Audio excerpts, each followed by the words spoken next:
So I met with Terry the night before and asked him if I could do it since there was nobody else buying tickets from the deaf community and they didn't have two sign language interpreters scheduled to do the theater event. When we have theater events, there's usually two sign language interpreters to trade off. And he said, yes, I could do it. So what an honor. And well, lo and behold, I'm down there, and guess what? Scott comes down the aisle with Woofy in the baby carriage. And you should have seen Terry Fader's face. And just, he lit up and he loved it. So we got pictures with him, and he didn't have a problem with it. And, we were kind of known island wide, so to speak, or locally in Waikiki. So a lot of the places were very kind and accommodating to us as well. So it was a great opportunity. So, yeah, so I was taken care of somehow in some way. And it was a lot of work. And also Scott recognized too that as a caregiver, he would look at me and go, you know what, you look really tired. I can tell you're tired. You need to go home and take care of yourself. You need to go to sleep. You need to rest. You need to, he sees me now kind of too. It's the, I need to get some under eye cream because of the dark circles that sometimes that come in and everything like that. So it's always about looking good. Also, too, not even for him for being on camera or just taking care of yourself when they notice that hey, my interpreter's working. She's my eyes, my ears. She's my everything, and that's what he would tell people too, which I thought was really really cool. It brought tears of joy to me when he would say that, so people could recognize, that we are there and we are there to be of service. And it was a great opportunity. So thank you so much for letting me be here again, Emily, for hosting it, and Diva and Sarah, you're amazing to join us too. And I'm currently working on the sequel book, Climate Change, and I got the outline. And my fiber guy in Pakistan, he's sending me the covers. We got the outline, and it's going to start off on the Big Island, and with a frog band named St. John and the Worrywarts, with a lead singer called Hope, the Praying Mantis. And I don't know if you've heard of these croaky frogs, but they're on the Big Island. They got transported from the Caribbean. And they're the size of a dime or a quarter, but they are so loud. Like they're like 90 decibels, okay? Could you Yeah, imagine? they're actually called Koki, and they actually came to the Yeah, island of Hawaii from Puerto Rico. They were yeah, only in Puerto Rico, and so they finally were able to get there. Now, the reason for that is because of the climate that we have in Puerto Rico. They're only able to exist there. Somehow, it comes to find out now that Hawaii and Puerto Rico have the same kind of climate. So now that's why the Koki aren't able to live in Hawaii. But prior to that, they were not able to. So yeah, thank you for bringing that up. But oh my gosh, you know what? Very interesting story because much like unlike our stories that Sarah and I was sharing with everyone, I've seen people uh, who have CP, cerebral palsy, go to karaoke bars, and when they start singing, people look at them like, again, why are you here? Right? So it's a completely different experience that I've experienced with that. So how about you, Sarah? Have you ever seen anyone with CP or any kind of speech issue go to karaoke's and be looked at like, oh, what are you doing here? I have actually. I have a lot of friends that have cerebral palsy, and I also have a lot of friends who are non-sighted. And one of them absolutely loves to do karaoke. He's actually a DJ, and I will be the first to say that he kills it. He is better than any able-bodied or sighted person that I could possibly think of in that capacity. And he has the most fun. Um, he proves to people that no matter what your disability is, you can get out there and do whatever you want to do. And I've had, people walk up to me, being that I'm the most able, I guess, in their eyes, being that I'm just an amputee, um, and make comments about it. And my responses are usually not very kind, to be quite honest. I'm very defensive of my friends in the differently abled community because a lot of people are not. Yeah. That is definitely a fact as we've been sharing all this time. And actually, I like how you say differently able. Sometimes I like to say unique abilities because that word disabled is so, uh, I don't, I understand that we have these words and, people like my mom and my family of like, It is so antiquated and it doesn't really explain to anybody. exactly. And I get that they're from that era where they still used to use the word handicap and Mhm. oh my god, the other one, the C word that I hate so much. But anyway, I get it. But if people were to really think about what those words truly mean, like the word handicap comes from a beggar who had his cap in hand, begging for money, right? And the C word that basically means unable to funny little story here. The other word that I that also irks me is invalid. Right? And I'll tell you why.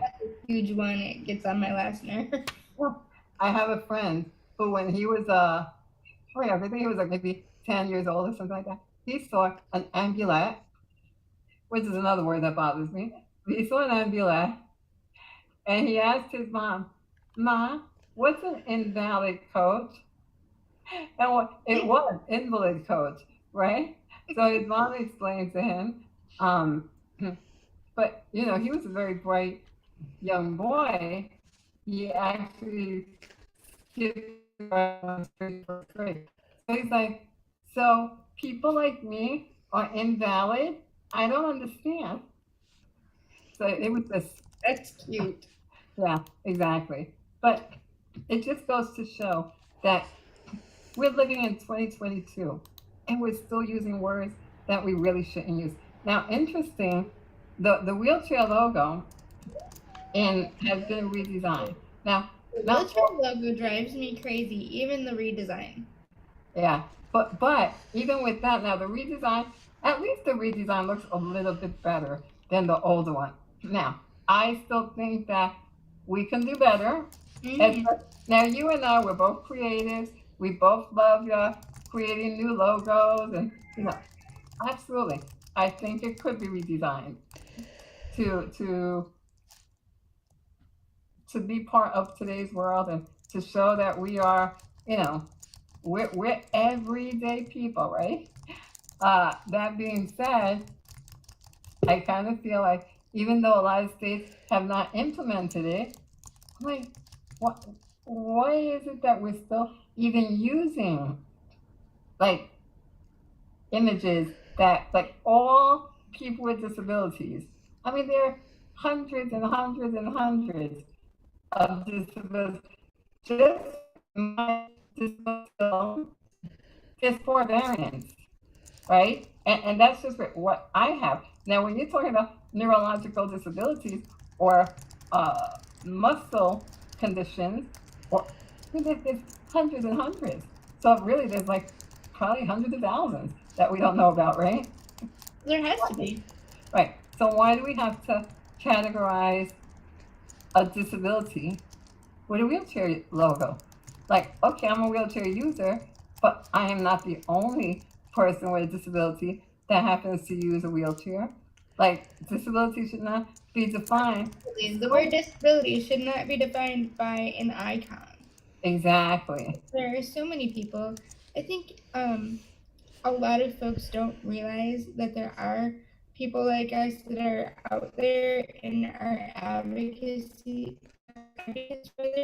for change, because there are issues in the world that people will bring attention to and then people will become advocates for, but there are a lot of people who would not or are not willing to get involved with differently abled issues because they think that they're going to somehow offend someone, or it's just not that much talked about, but in all reality it's just as important as any other issue.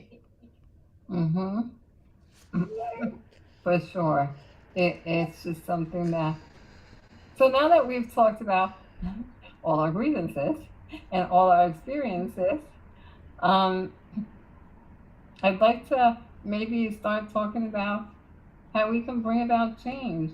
And also for those out there who are listening to us live and for those who are going to watch our YouTube channel, please like, comment, subscribe, share, and definitely comment, especially now that we're making it a conversational, the conversation moving towards how can we bring about change. Let us know your thoughts. We'd love to hear from you and have a conversation. Let's get it going and let's bring on change together. So let's just see. What can we do? Because I have some ideas. Like, what are your some ideas, Sarah? How can we bring on the So change? one of the things that makes me like super irritated about the fact that we as people with disabilities are characterized by a logo that, or an icon rather, that really is extremely limiting and basically tells people, okay, well, people with disabilities are categorized by wheelchair users. That's not necessarily true. And as a creative, I would love to challenge other creatives out there to come up with a different icon that um, puts us in a light that shows that we are able, that we are out there, and we're doing all kinds of things. We don't do anything any differently other than having to put a little twist on things than other people do. And I think a lot of people don't realize that. Yourself and myself, as well as other people that we know, are business owners, for example. And a lot of people don't realize that people with disabilities own businesses. I would love to challenge other creatives to put your own spin on the current lovely disabled icon and change it. Oh my gosh, I love that. Well, you know what? You just heard it from Sarah. We are creators and we have tons of people out there who are creators as well. Let's bring on those ideas. Let's admit them. Let's bring on this change. Like look, somebody decided to redesign the wheelchair logo, right? I mean, was it great? I mean, better than what it was. Yeah, It's maybe. Yeah, some. I just want to share with you. Can you hear me? This is Mariana of Waikiki. What they did in Hawaii, and you can go to my website, Acts of Kindness series. I had met with Dara Tamara, Chamber of Commerce with Persons with Disabilities, and the late Marcia Joyner, who was a big advocate. Marcia interviewed me with me and the puppets, my book Underwater Acts of Kindness. They came up with a logo with a wheelchair with a palm tree on the back of it, a rainbow palm tree. So you're going to have to check it out. I And love it. yeah, and so just to let you know too, every August is Duke's Ocean Fest surf contest. So many people came down to participate, and I was an interpreter for six deaf surfers, and actually got interviewed by ESPN. And we had people, various people in wheelchairs that they had roll out the red carpet to take you all the way down to the water, put them in water, and I just saw so they're trying to do a new floating kind of wheelchair out there too. But I just wanted to share. I was walking up to the little OXXO. It's like a kind of a 7-Eleven over here in Mexico, and they were repainting with blue paint the handicap parking space with the wheelchair in it, and I took a picture of it. So it was just So great to hear that there are people out there that are taking that step to make sure that things are changed and that things kind of come into the year 2022. Yeah, for sure. Yeah, absolutely. Wow. That's crazy. Crazy world that we live in. It just boggles me so much. It's like 2022. Yes. And as it is, it's interesting when we bring up the ATA, which was written how many years ago? Now I know that it's been amended a couple of times, Um, but Can we still change it?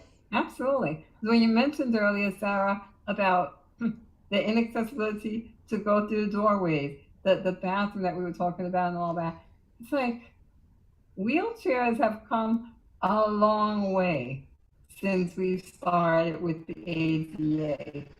Like, we live in a whole different world. Technology is different, yet we still have these very narrow entrances. We still have these very, um, yeah, just inaccessibility. Like, even with the parking, it's like, I get that there are some people that still need the handicap spots. Again, I hate saying that word, but that's what it is. So that's what we have to call it, right? That there are some people who still need those accessible parking that are close to the entrance. I get that. Absolutely. Now I'm in a motorized chair. Can I go a little longer? A little further? Yeah, because I'm not pushing myself. I don't mind going a little further. Um, and I get that individuals who are in manual chairs need to be closer, or people who are in crutches. I absolutely get that.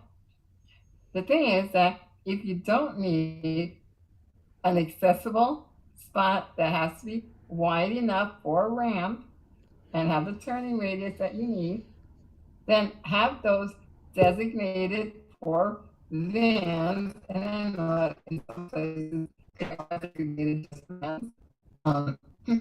So I'm not saying that I don't acknowledge that. But then there should be spots that maybe they're just like blue areas without the blue grids that are just designated for people who need it to be closer, but doesn't really need the, yeah, they don't need the extra space, right? Like that's what we need to look at. And then we also have the, oh, what about the red sticker, right? We have the blue placard. And then we have Yeah, the don't get me started on that. I know, like, I just don't get Oh, I that. completely acknowledge that there are people out there that, they are only temporarily disabled and they need that extra space for 6 or 8 weeks. But I've actually had those people approach me and ask me what gives me the right to park there. Exactly. And you want now you want to look at them like they got 10 heads, the same way that they look at us, right? Like you are not asking me. Or the people who go into the store, look how we went right back to the parking. The people who go into the store, they need to be really close because they can't walk a whole long distance. 5 hours in the store, walking around. I know, that is a pet peeve by far. For sure. Um, but yeah, it's just like let's just recognize those different situations where we understand and we recognize that there are different needs for parking. Then just section them off so that each person or each individual that has a particular condition or need has that need met because they're designated for that particular situation. We also have individuals who have the I lost my thought. My Google ended up interrupting me, and I lost my complete train of thought here. Where is the screen share? Yes, people who have the placards that maybe they have them for their child who has a disability or for their elderly parents. I completely understand that. But what about when they're using it and they don't have the person who really needs it with them? Like I remember, again, I was at the shopping mall looking for parking, could not find a spot that was wheelchair accessible.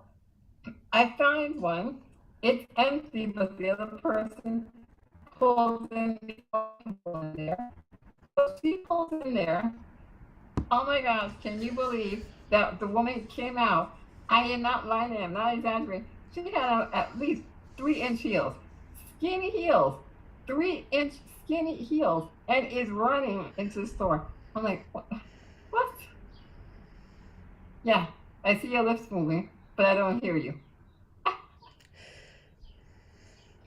I'm so sorry, I forgot that I muted. That was absolutely terrible. I would have had been the person to say something. Yeah, oh my God, I so wished that I could have find parking right away, get out of my van right away, and hunt her down, because I would have had to have said something. I, w- I can't. I can't with people like that. Well, we are wrapping up here, I think, at 4 o'clock.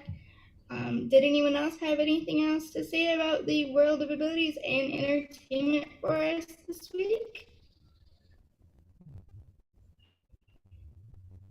I think Marianne is out. Emily, do you have anything that you'd like to share?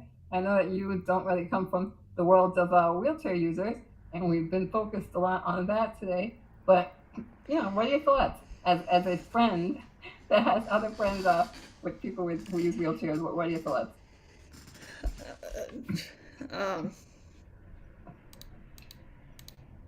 Oh, hello. You're on mute. I know, I'm trying to unmute myself. There we go. Yeah.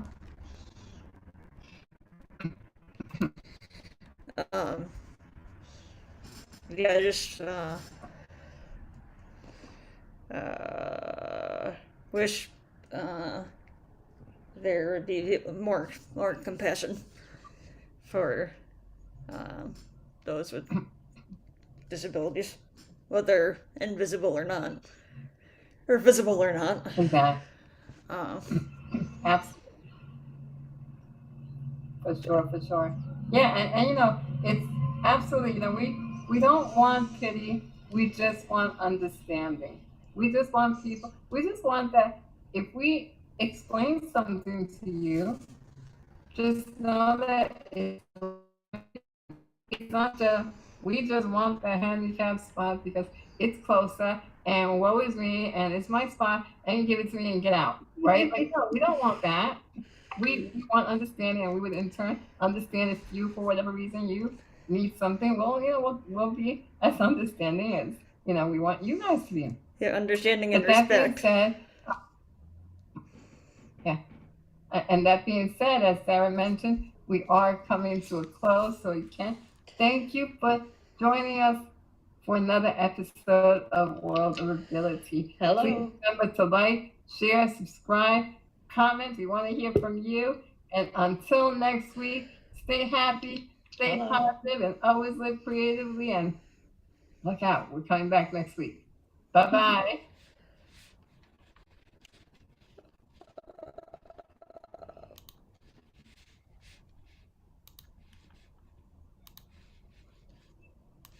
Have a wonderful day, ladies. I think it's gonna get loud in my house in about 2 seconds. My fiance is going